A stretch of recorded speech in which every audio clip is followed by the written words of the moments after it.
Malcolm-Jamal Warner, born on August 18, 1970, in Jersey City, New Jersey, would go on to become a multifaceted talent whose impact spanned television, music, poetry, and social commentary.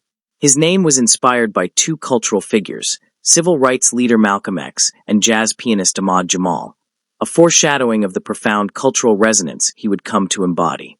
When he was 5, Warner and his family relocated to Los Angeles, where his fascination with performance began to take shape. By the age of 9, he was already enrolled in acting classes, showing an early dedication to the craft that would guide his life. Eventually, he graduated from the Professional Children's School in New York City, which provided him the training and opportunity to pursue a career that flourished over 4 decades. His defining moment came in 1984 when he was chosen from a nationwide casting call to play Theo Huxtable, the only son of Cliff Huxtable, on NBC's groundbreaking sitcom The Cosby Show. The role placed Warner in the living rooms of millions and positioned him at the heart of one of the most influential television shows of its era. His portrayal earned him an Emmy nomination in 1986 for Outstanding Supporting Actor in a Comedy Series, confirming his ability to hold his own on a show surrounded by established performers. For 8 years, from 1984 to 1992, Warner helped shift the cultural landscape of American TV by portraying a relatable, thoughtful black teenager in a positive family environment. After his breakout success, Warner didn't allow himself to be boxed into a single image. He expanded his acting repertoire with guest roles in beloved series such as The Fresh Prince of Bel-Air, Touched by an Angel, and as the host of CBS Storybreak, which promoted literacy among children. In the mid-1990s, he transitioned into more adult-oriented roles. He portrayed a U.S. Marshal in the action thriller Drop Zone, 1994, and a pilot in The Tuskegee Airmen, 1995, an HBO film that paid tribute to the trailblazing African-American fighter pilots of World War II. From 1996 to 2000, Warner co-starred with comedian Eddie Griffin in the sitcom Malcolm and Eddie, showcasing his ability to navigate both comedic and dramatic roles with equal skill. His later work included roles in series like Jeremiah, Listen Up, and the 2008 romantic adventure Fool's Gold. On Community, his character subtly nodded to Warner's past by wearing a sweater similar to the ones Theo wore on The Cosby Show. He also appeared on Major Crimes as Lieutenant Chuck Cooper, further underlining his strength in crime drama. Warner's range as an actor allowed him to take on a wide variety of characters.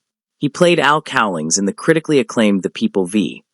O.J. Simpson and held recurring roles on shows like Suits, Sneaky Pete, and The Resident.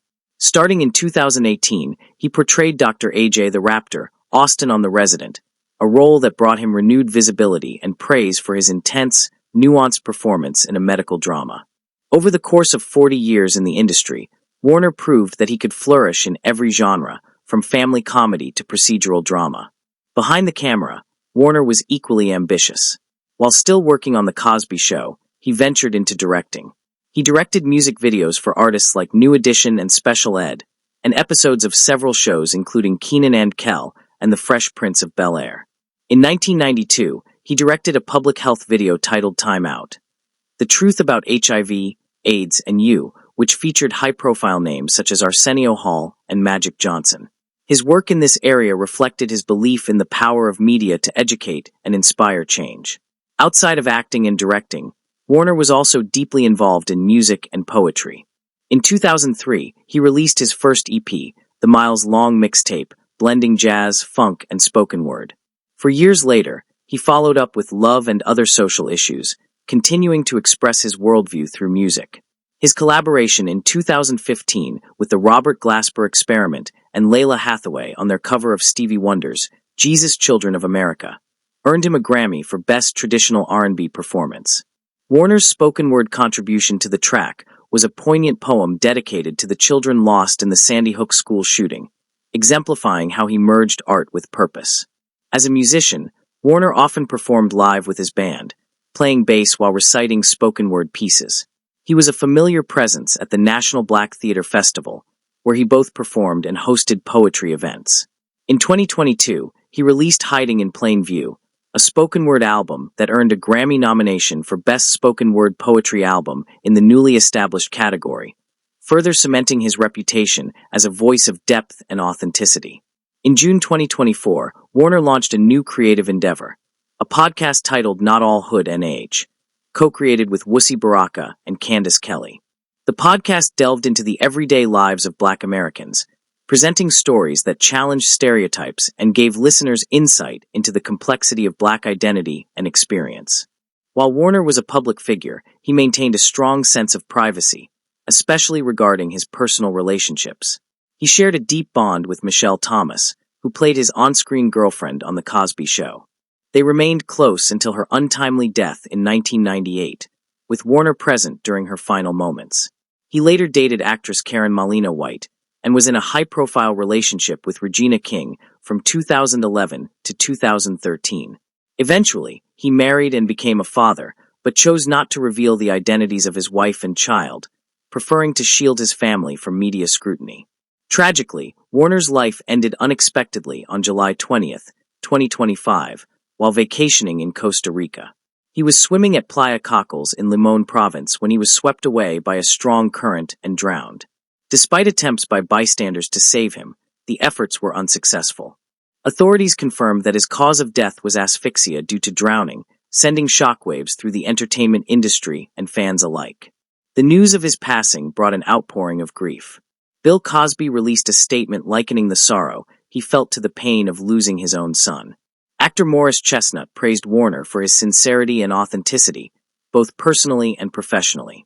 Friends, fans, and colleagues remembered him not just as a gifted performer, but as a man of integrity and purpose. Throughout his career, Warner left a broad and lasting legacy. His television and film credits ranged from early roles in Matt Houston and fame to later projects like Read Between the Lines, Sons of Anarchy, American Horror Story, and The Resident.